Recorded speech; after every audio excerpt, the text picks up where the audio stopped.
Hi guys, welcome to the Self-Devotion Project. It's week 6.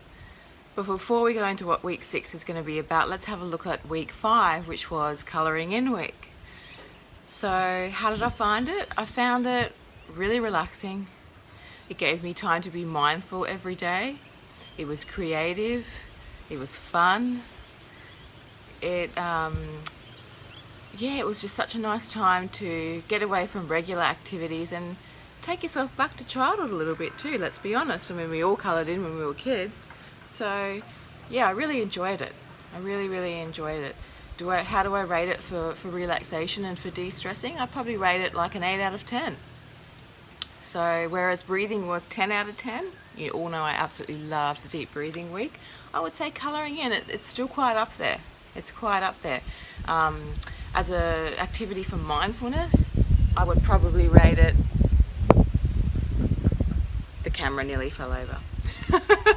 Okay, so for mindfulness, I'd probably rate it up to maybe even a 9 out of 10. So I really found that when I was colouring in, my mind was brought to the present moment. It was very hard to give my focus to anything else but the colouring in. So if you find it hard to bring your mind to the present moment, if you find it hard to switch off the monkey mind, then I suggest colouring in is for you, and that you'll probably find some really good benefit from it. I'm just going to fix this camera since it nearly fell over. That's all right.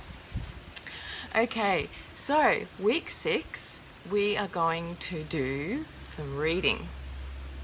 Now, I never really thought about reading as being something that's good for you. Like, obviously it is when you think about it, but it's not something that I ever really even thought I was going to put as one of the weeks in the project until yesterday.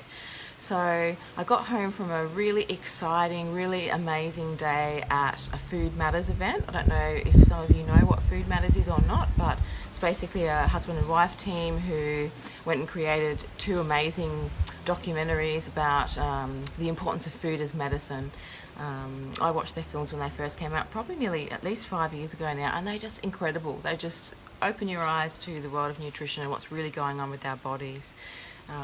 I was really passionate about nutrition for about 5 years. I studied it in all of my spare time, like not professionally, but just was so into it. It was kind of like a hobby, I suppose, and just put a lot of time and effort into researching it and gaining the knowledge for myself, and tried various diets, veganism, raw food, fruitarian, paleo, just the whole bit. And actually something good they were saying yesterday is it's best to just be a qualitarian. So, you know, they were saying everybody's bodies suit different things. It's just about finding what suits you, but still good quality whole foods from the earth. So that was a good takeaway from there. But anyway, we're getting off track. What I wanted to say was I was there all day. It was very stimulating. It was very exciting. You know, meeting people. I met John Gabriel. I mean, that was exciting because he's one of my idols. Read his book about 10 years ago. That really helped me, actually. So when I got home, I was exhausted. And I realised that I didn't want to watch TV. Go figure. And I thought, I'm going to run myself a magnesium salt bath and I'm going to read. And I realised that I have not been reading half as much as I used to. I am an avid reader. Since I was a little girl, I used to read every day.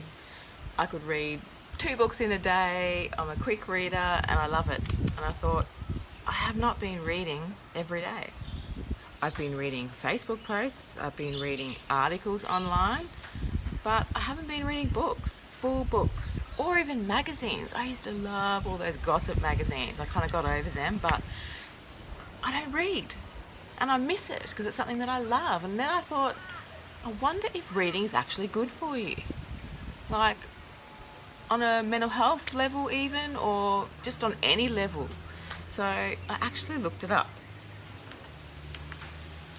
So my brain started to tick and I thought, I want to start reading more. I want to start reading like an hour a day. I have like 50 books stacked up in my house that I really want to read. So this week, week 6, Self-Devotion Project is reading. I'm going to devote myself to reading for at least an hour every day. And I'm going to tell you right now from this great article I found some of the reasons why reading is good for us. And the article even mentions that people have stopped reading, that we really only read media, you know, where our lives are so taken over by media that that's just kind of what we end up doing, right?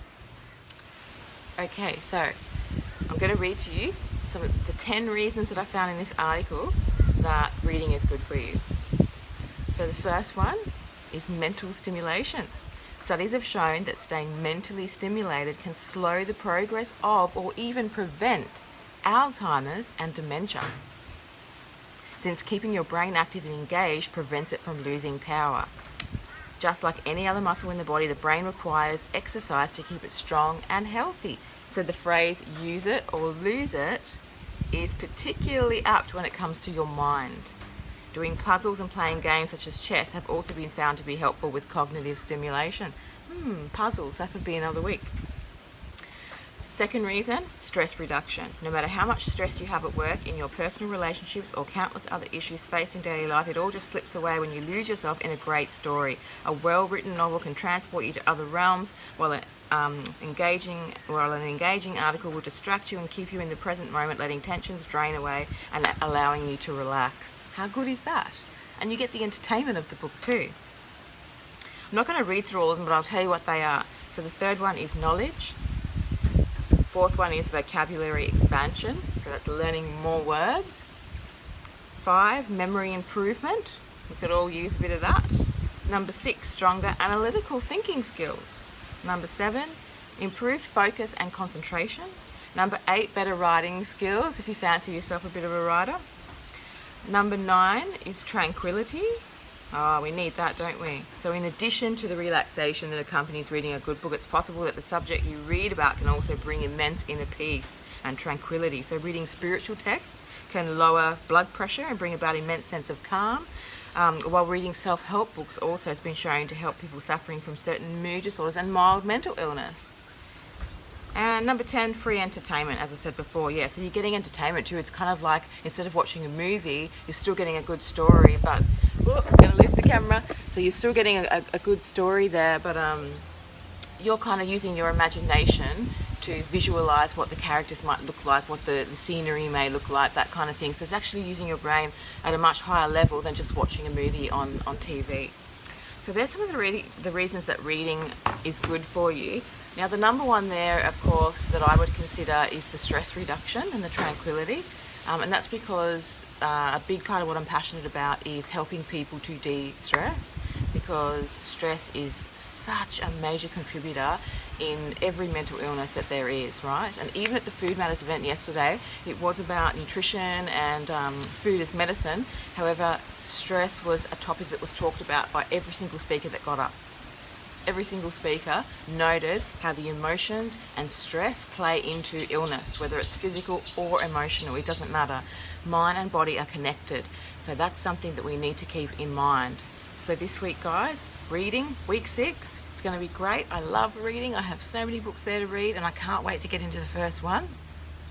So let me know how you go if you decide to do this challenge as well. Let me know how you feel giving yourself that hour to read, whether it's right before you go to sleep, whether it's sometime during the day, if that better suits you. Just pick a time where you know you can give yourself that time, and it might not even be an hour. It may just be half an hour. It may just be 15 minutes. Whatever it is that you can find, get yourself a nice book and just read, just relax, just take your mind away somewhere else, because you deserve it, right?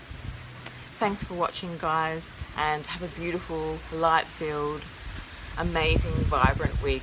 That's what you deserve. Love you all. Light-filled blessings from me to you, and see you next time.